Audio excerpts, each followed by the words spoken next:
Merci de nous rejoindre dans Viva Événement. Mesdames et messieurs, bonsoir. Voici tout de suite le sommaire de ce journal. Retour des aides financières du Japon. La clinique d'Akatsuki en est le premier bénéficiaire. Et Radio Narmapian à Tuléar, il a démarré officiellement la construction d'une portion de route reliant Morumbe à Tuléar. À l'étranger, c'est officiel et ce n'est plus une surprise. Le général Al-Sisi, l'homme fort de l'Égypte, tout juste promu maréchal, a reçu hier le mandat de l'armée pour se présenter à l'élection présidentielle. Et enfin en Ukraine, le Premier ministre vient de déposer sa démission, un petit pas vers la victoire, selon le chef de l'opposition ukrainienne, Vitaly Klitschko. Après le Grand Nord, le nouveau président malgache Erason Armapian était en déplacement hier à Tuléar, une occasion pour le chef d'État de mettre au point sa relation avec son prédécesseur An Raduil. Il a aussi parlé de la formation d'un gouvernement. Ce sera après la publication des résultats définitifs des législatives, a-t-il affirmé. Reportage sur les images de la télévision nationale. Tuléar, la cité du soleil, ce n'est pas une coïncidence si le nouveau président malgache rend visite à cette ville seulement 2 jours après son entrée en fonction. La province de Tuléar qui se trouve en bas de l'échelle depuis trop longtemps en matière de développement. C'est donc ici que le président donne le coup d'envoi du vaste chantier de redressement du pays. Nous allons travailler pour le pays, nous allons œuvrer pour le développement du pays. Ce chantier marque le début de la reconstruction du pays et la construction de routes fait partie de ces grands chantiers. Mais avant de démarrer les grands chantiers, Erason Armapian doit encore passer l'épreuve de la formation de gouvernement. Et selon ses explications, sa décision finale ne sera pas connue avant la publication des résultats définitifs législatifs. Interrogé sur sa relation avec l'ancien président de la transition, Erason Armapian affirme que le ciel est toujours bleu entre eux. Nous attendons encore les résultats des législatives. Je peux vous dire qu'entre lui et moi, la relation est toujours au beau fixe. Ce sera un gouvernement d'ouverture. Je suis déjà en train d'étudier cette affaire. On doit attendre un peu, que ce soit sur la formation d'un gouvernement ou sur la collaboration avec les autres entités politiques.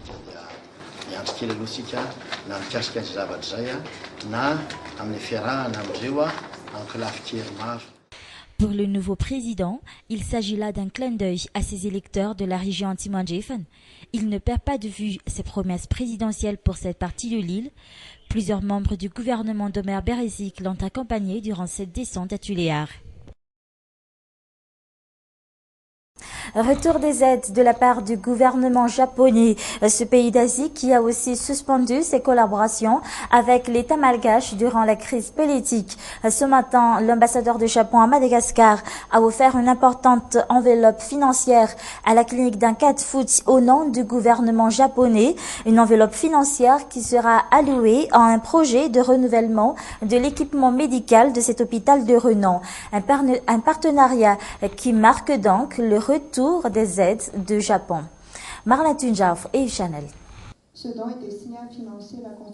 La signature de convention entre le gouvernement japonais et la clinique d'Akatsuki a eu lieu ce matin dans les locaux de l'ambassade.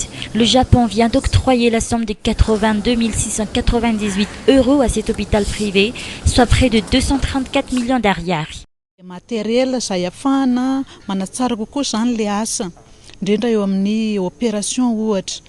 Avec cet argent, on va pouvoir améliorer nos soins, surtout en matière d'opérations chirurgicales. Nous aurons à notre disposition un appareil qui nous sera très utile dans toute opération liée à la fracture des os. Nous aurons aussi une radio mobile qui nous sera très utile en salle de réanimation. De faharoa manaraka an'izay koa le hoe radio mobile ahafahanay manao radio an'le olona ao amin'ny réanimation izay tsy azo entina mivezivezy. À part la clinique des sœurs d'Ankadifoot, le lycée de Nansan recevra aussi une importante somme à hauteur de 82 000 € pour financer la construction de 6 nouvelles salles de classe, des salles aux normes internationales et d'une capacité d'accueil de plus de 600 élèves. Des aides financières qui marquent donc le retour des aides du gouvernement japonais pour la Grande Île. Ce programme, ainsi que les autres programmes d'aide publique du Japon, étaient plus ou moins suspendus pendant 5 ans.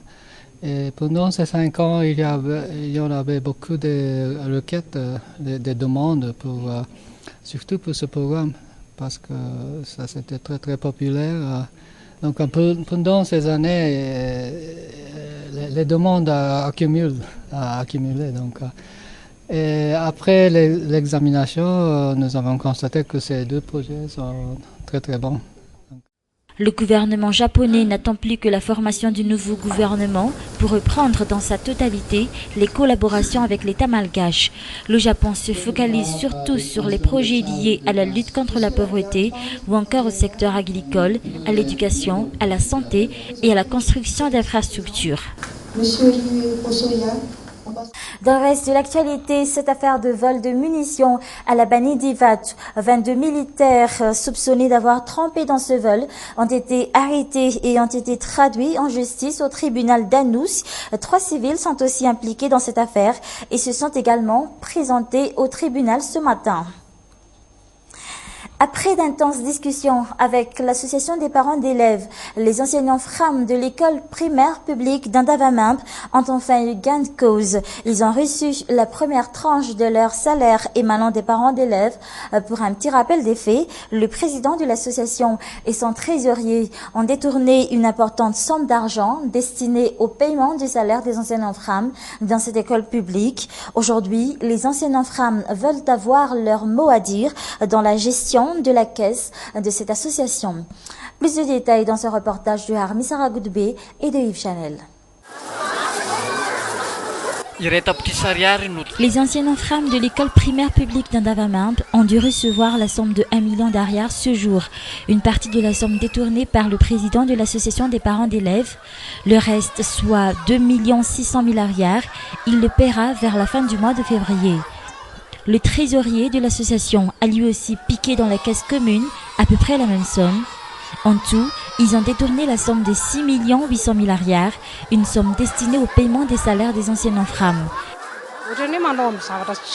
C'est vrai, ce sont les cotisations payées par les parents d'élèves, mais ils ne nous ont pas donné la permission d'utiliser cet argent. On a le droit d'être informé du mouvement de la caisse. Nous leur avons demandé l'origine des fonds qu'ils ont alloués à des travaux de réhabilitation de leur maison. Ils nous ont répondu que ce n'est pas notre affaire. Malgré ce problème, à aucun moment, les enseignants n'ont suspendu les cours. Aujourd'hui, la situation est sur le point de revenir à la normale, mais les enseignants restent prudents quant à l'avenir.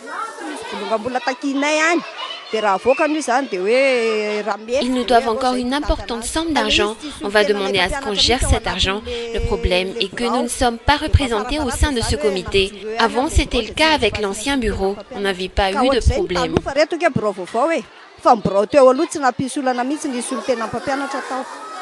Samedi, le nouveau président malgache avait parlé d'une amélioration des conditions des enseignants FRAM, mais pour certains experts en éducation, sont toutefois avancé l'idée de supprimer cette catégorie d'enseignants. Il serait peut-être temps de les recadrer. Les associations des parents d'élèves ont une forte influence car ce sont eux qui payent le salaire des enseignants FRAM. Les chefs d'établissement ou encore les chefs CISCO n'ont plus d'autorité. Ce sont ces associations qui décident de tout sous prétexte qu'ils payent leur salaire.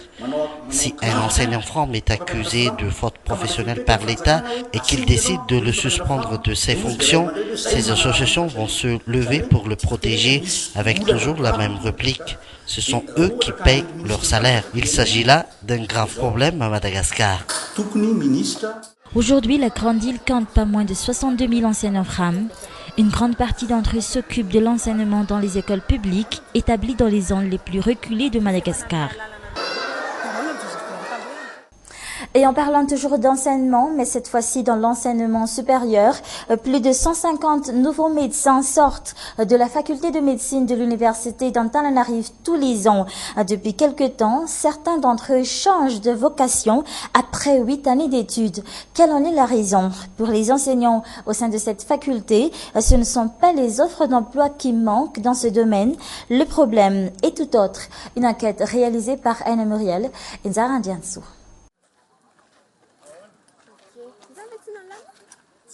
Dans 2 ans, Damanso deviendra médecin. Aujourd'hui âgé de 25 ans, il veut être chirurgien. Je suis actuellement en 6e année en médecine. Je ferai mon stage en interne d'ici peu. Chaque étudiant doit faire son choix dès la 3e ou la 4e année d'études. Comme ça, on fonce beaucoup plus dans nos études, surtout quand on doit passer des concours de spécialisation. Mais si on y échoue, on a encore d'autres choix, comme faire de la médecine libérale ou devenir médecin de ville.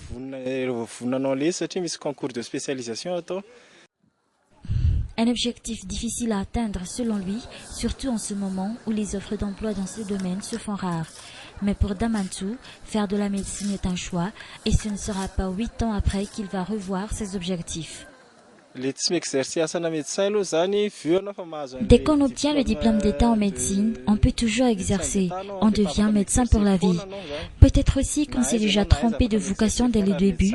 Peut-être que ce sont nos parents qui nous ont poussés à le faire. Après avoir fait ses études en médecine, on veut encore faire autre chose. Peut-être aussi que c'est son choix personnel, mais pour moi, c'est vraiment un choix très bizarre si on ne veut pas exercer après 8 années d'études.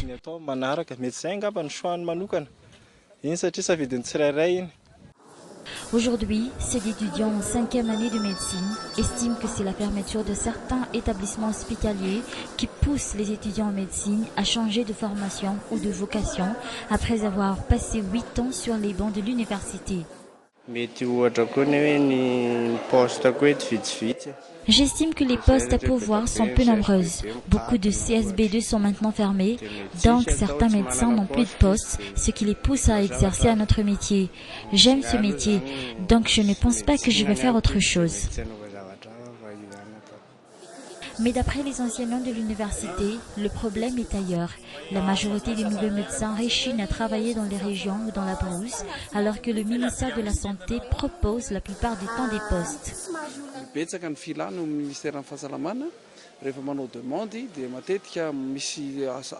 Quand on postule pour un poste de médecin au niveau du ministère de la Santé, à coup sûr, il y a toujours un poste vacant. Mais dans la plupart des cas, certains candidats n'acceptent pas le lieu d'affectation proposé par le ministère de la Santé. Madagascar a besoin de beaucoup de médecins à cause de sa superficie. Puis, il y a aussi les filières de spécialisation au sein de la faculté de médecine. Après le diplôme de médecin, chaque étudiant peut poursuivre ses études.